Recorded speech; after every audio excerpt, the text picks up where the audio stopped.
नमस्ते, आप सभी को स्वागत है आपके अपने चैनल दिव्य योग मेडिकल फाउंडेशन के अंदर।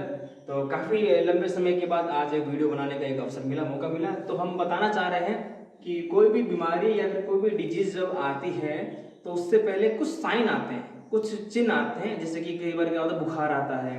बुखार कोई बीमारी नहीं है, बुखार एक साइन है कि बीमारी आने वाली है। दस्त आना, उल्टियाँ आना, ये सब क्या है, साइन है कि हमारे को बीमार हम होने वाले हैं। तो बीमारियां आने के कौन कौन से द्वार होते हैं? हाँ, योग के अनुसार अलग होता है, आयुर्वेद के अनुसार अलग होता है, मेडिकल साइंस अलग बताती है। मेडिकल साइंस 5 चीजें हैं, आयुर्वेद में 7 चीजें हैं और योग में 9 चीजें हैं। ठीक है।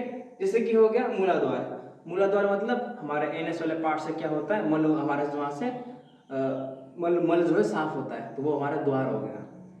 मूत्र द्वार में हमारे यूरिन निकलता है, पास निकलता है, हमारे शरीर से शुद्धिकरण होती है, तो वो भी एक द्वार हो गया। मुख, हमारे मुंह से उल्टी के माध्यम से हमारे पेट की सफाई होती है, उसको बोलते हैं मुख के माध्यम से उल्टी का आना, वो भी एक द्वार हो गया। नाक, नाक से हमारे को सर्दी जुकाम जब होती है, जब हम साफ करते हैं नाक को, तो वो क्या हो गया, एक सफाई का साधन, वो भी एक द्वार हो गया। ऐसे ही कान, कान के माध्यम से कई बार क्या होता है, कुछ चीज हमारे अंदर चली जाती है, बाहर आती है, तो कान से सिक्रेशन तो नहीं होता, लेकिन कान सुनने के लिए हो गया, द्वार हो गया। ऐसे आंखें, आंखों से आंसू आना क्या है, ये भी एक साइन है कि कोई चीज़ें ज़्यादा गर्म या ठंडी या फिर शरीर की जो पीड़न है उसको बाहर निकालने का साइन क्या होता है, आंखों से आंसू आना होता है। और त्वचा, स्किन, स्किन से पसीना आना, ये भी क्या है, द्वार है। स्किन में छिद्र होते हैं, इसके माध्यम से बाहर आती है। तो योग में हमारे को 9 द्वार बताए गए हैं। और हम आयुर्वेद के हिसाब से जाएंगे। आयुर्वेद क्या बताती है कि कोई भी फोड़ा फुंसी हो रहा है, छोटे छोटे फोड़े फुंसी होते हैं, वो एक सिंबल होता है कि आप बड़ी बड़ी कैंसर वाले से ऐसे बच सकते हो। बुखार आना, फीवर होता है, वो भी आप बच सकते हो। दस्त होना, उल्टी आना, कफ आना, जुकाम होना, पसीना आना, ये भी वही चीज बता रही है कि ये सब अगर किसी को आ रही है तो आपकी बॉडी तैयार हो रही है किस चीज के लिए, लड़ने के लिए। किससे?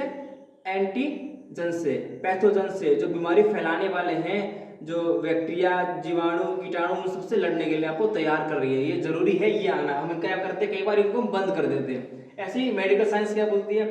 मेडिकल साइंस बोलती है कि कभी भी कुछ भी इन्फ्लामेशन होता है, कभी भी कहीं पर कुछ चोट लगती है, कुछ भी होता है, तो वहां पर क्या होता है, हमें दर्द होता है, वहां पर लाल लाल होता है, वो एरिया लाल हो जाता है, रेडनेस होते हैं वहां पर, उस एरिया वो फूल जाता है, वो बड़ा हो जाता है। और बुखार आता है, और किसी इन्फेक्शन की वजह से होता है तो बुखार आता है, इन्फेक्शन नहीं है तो बॉडी की टेम्परेचर अपने आप हीट हो जाती है, हमारी गर्म हो जाती है, वो एरिया गर्म हो जाता है। और लॉस ऑफ फंक्शन, जहाँ भी कहीं चोट लगती है तो वो अपना काम करना बंद हो जाए। मान के चलो किसी को यहाँ पर लग गया, तो ये इसका काम होता है मोड़ना, तो ये मुड़ना बंद कर देगा, तो लॉस का फंक्शन जो है खत्म हो गया। तो ऐसी तरीके से मेडिकल साइंस, आयुर्वेद और योग, ये सब मिलकर एक ही चीज बताना ये चाह रही है कि हमारे को कोई भी बीमारी आने से पहले जो सिंबल होते हैं बीमारी के, वो पता होना जरूरी है, ताकि हम घबराएं नहीं, अपने आप को हम बचा के रखें। अब तुरंत मेडिसिन ना खा लें, क्योंकि हमारी बॉडी को खुद से लड़ने की क्षमता खुद से देनी जरूरी है, खुद की इम्यूनिटी काम करने देनी जरूरी है। हम क्या करते हैं, दवाई तुरंत लेके अपनी इम्यूनिटी को दबा देते हैं, अपनी एंटीबॉडी को बनने नहीं देते। तो इसको भी ध्यान रखना है कि हमारी एंटीबॉडी खुद से बने, हम खुद को तैयार कर पाए। थोड़ा समय लगेगा, लेकिन खुद का जब रिस्पॉन्स जितना हो पाए उतना होने दे। हम मेडिसिन लेके तुरंत उसको दबा देते हैं, ये बिल्कुल नहीं करना।